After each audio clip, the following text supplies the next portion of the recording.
Hello बच्चों, welcome back. आज हम पढ़ने जा रहे हैं हमारे हिंदी व्याकरण का नेक्स्ट चैप्टर एएमयू एंट्रेंस के लिए क्रिया।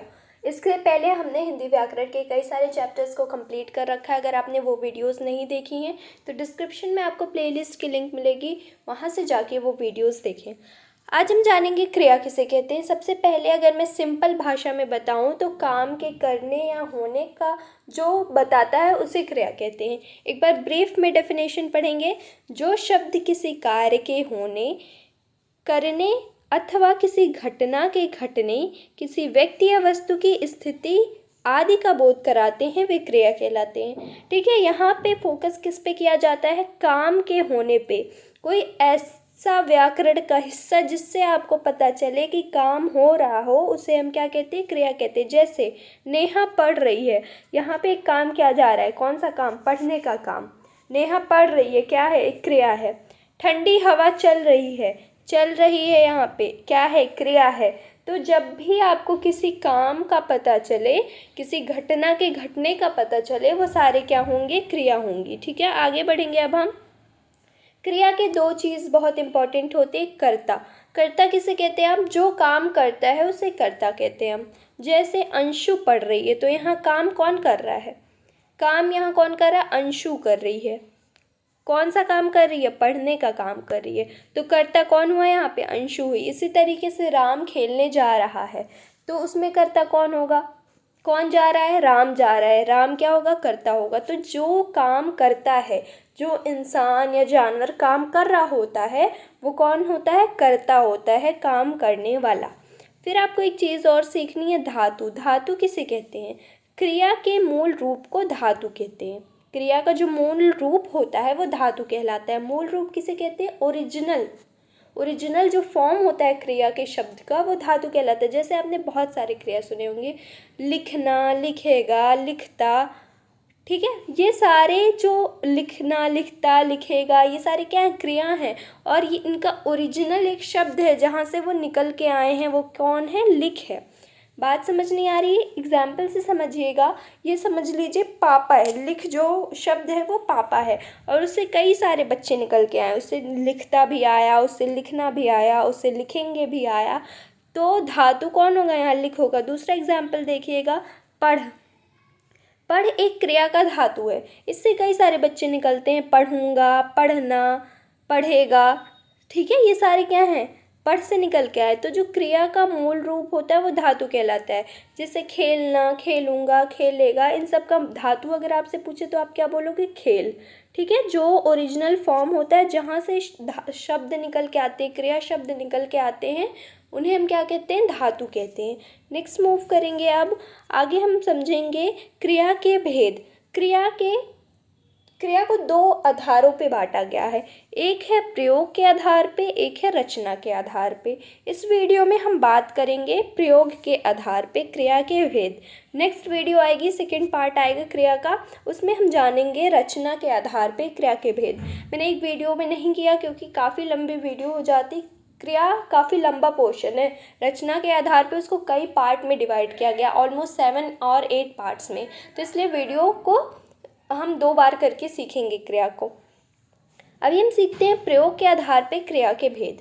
प्रयोग के आधार पे क्रिया के 2 भेद होते हैं, एक अकर्मक क्रिया, एक सकर्मक क्रिया। कितने? अकर्मक क्रिया, सकर्मक क्रिया। आइए देखिए, अकर्मक क्रिया क्या होती है? जिन क्रियाओं के व्यापार का फल कर्ता पर पड़ता है वे अकर्मक क्रियाएं होती हैं। जिन क्रियाओं का असर जो होता है वो कर्ता पर पड़ता है, वो क्या कहलाती है? अकर्मक क्रिया कहलाती है।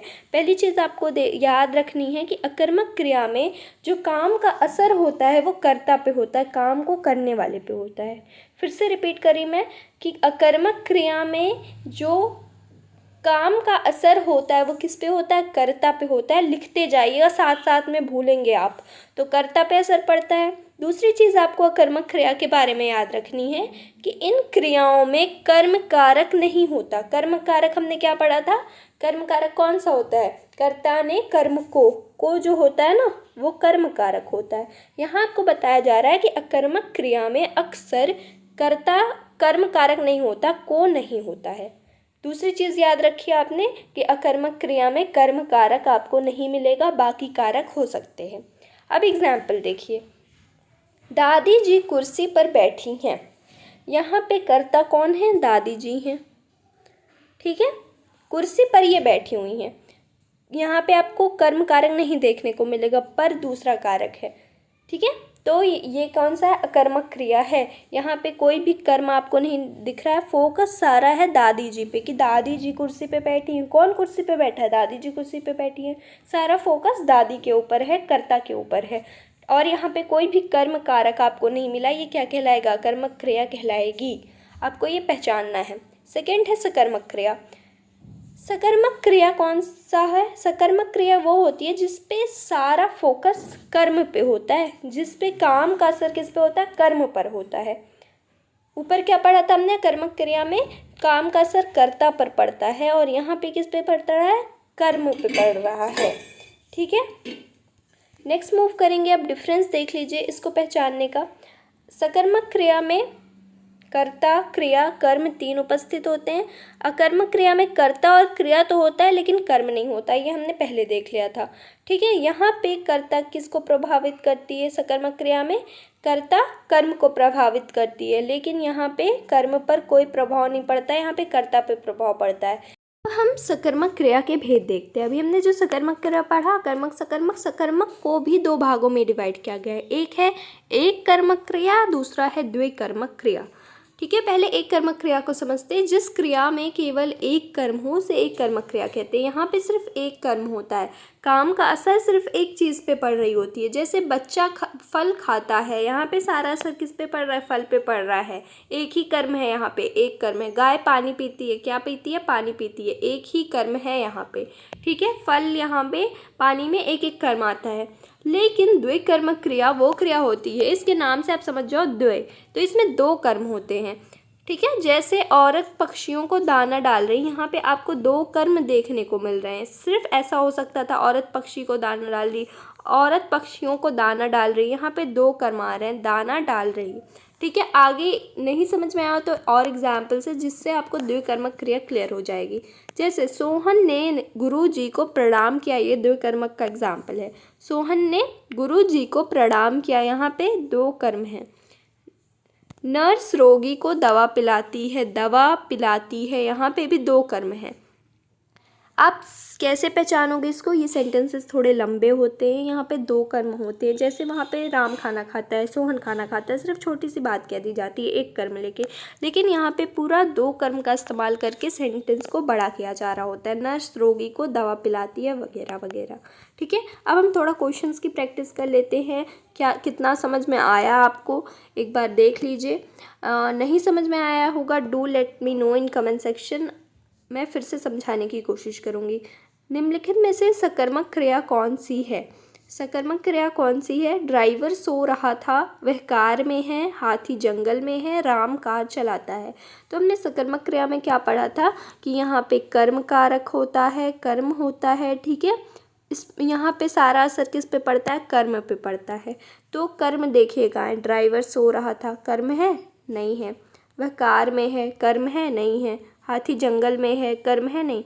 राम कार चलाता है, राम क्या चलाता है? कार चलाता है। यहाँ पे जो कार है ना वो कर्म है, असर किस पे पड़ रहा है? कार पे पड़ रहा है। राम क्या चला रहा है? कार चला रहा है।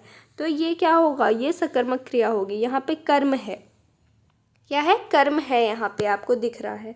आगे देखेंगे हम नेक्स्ट क्वेश्चन, निम्नलिखित में से अकर्मक वाक्य कौन से? इनमें से अकर्मक वाक्य कौन सा? अकर्मक वाक्य में क्या देखा था हमने? यहाँ पे कर्म नहीं होता है, कर्म अब्सेंट होता है।